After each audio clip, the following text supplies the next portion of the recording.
Enter a time when rats overran the world. A sling can break chains, and when people were afraid of holes. A Plague Tale: Innocence is a coming-of-age story of what it was like for your grandmother to go to school.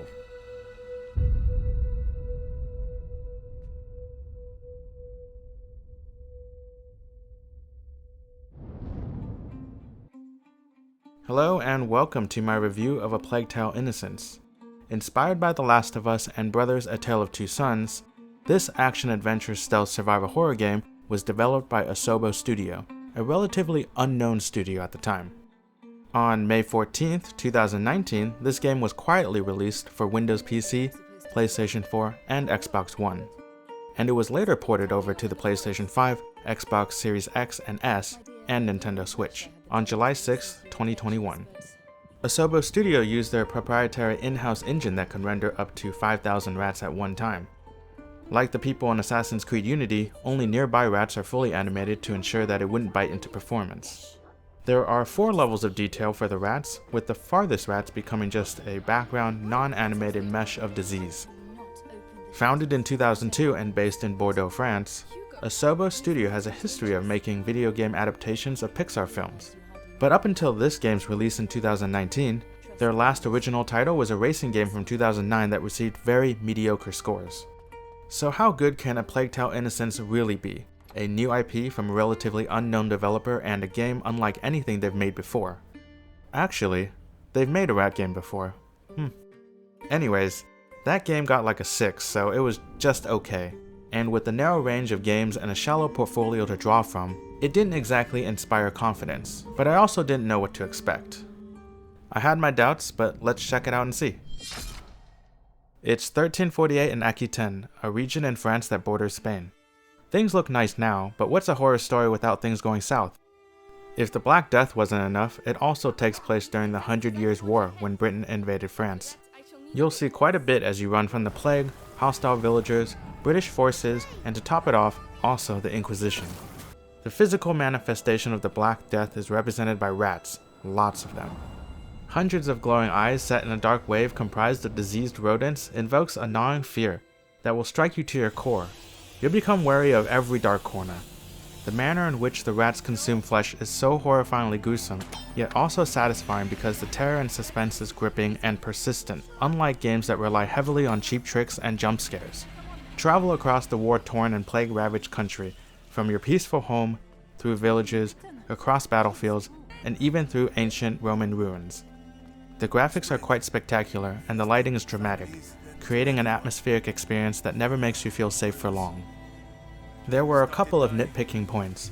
Character movements were a little stiff and awkward, but graphical bugs were very rare. The rats don't hold up to scrutiny, but scrutinize anything enough and it'll probably break immersion.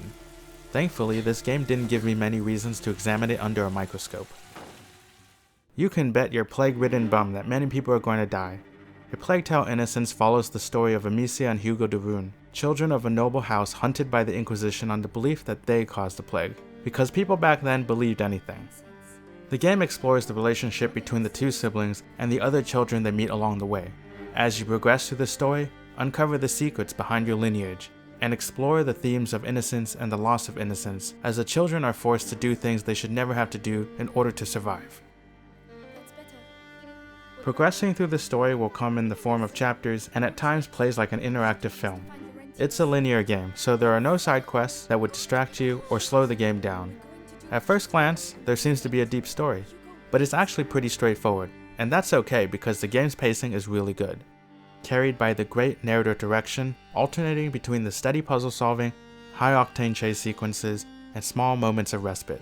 The game varies the pace of the story quite masterfully, and it's a large part of what made the game so enjoyable.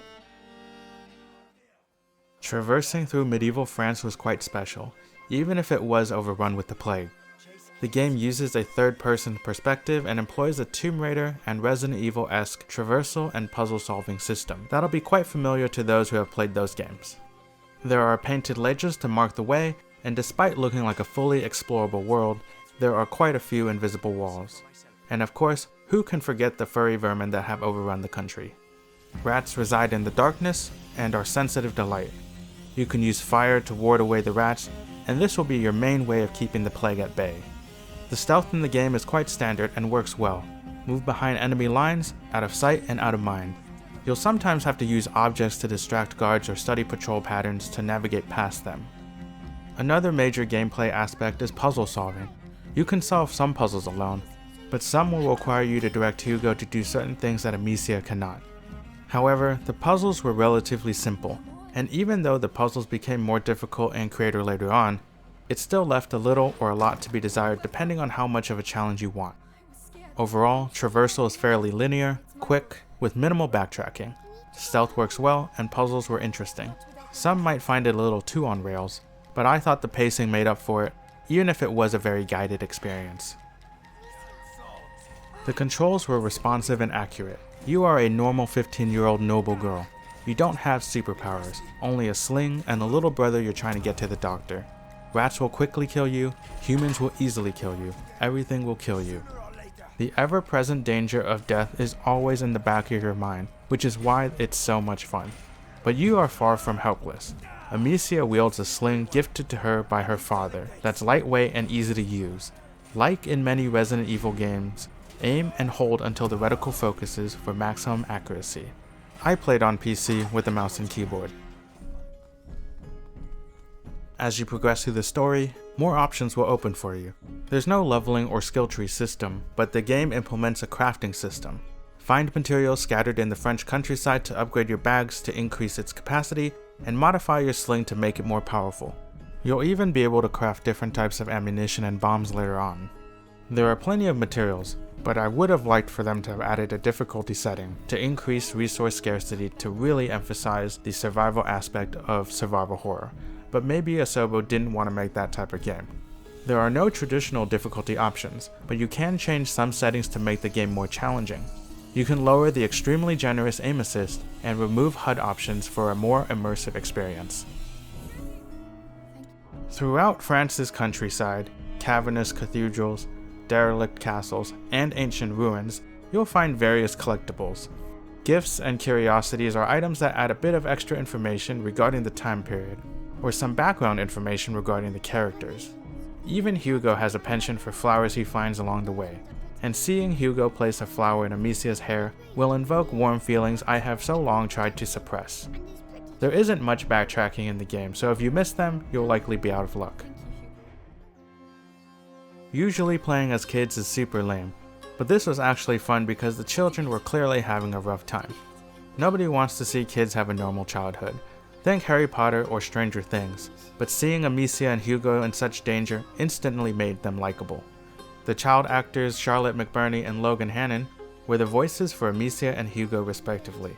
The two also participated in the writing process by suggesting changes to dialogue and alternate takes, which made the writing and dialogue feel more genuine, but their performances were also incredible to boot.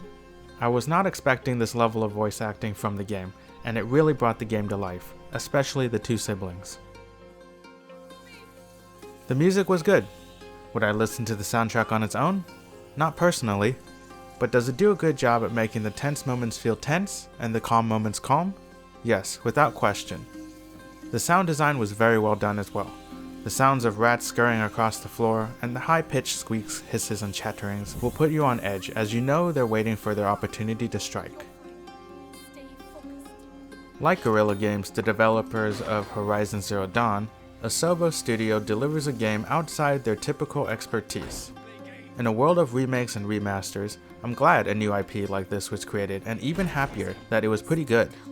Asobo Studio is certainly beginning to build a reputable pedigree with this game, and believe it or not, they also developed Microsoft Flight Simulator 2020.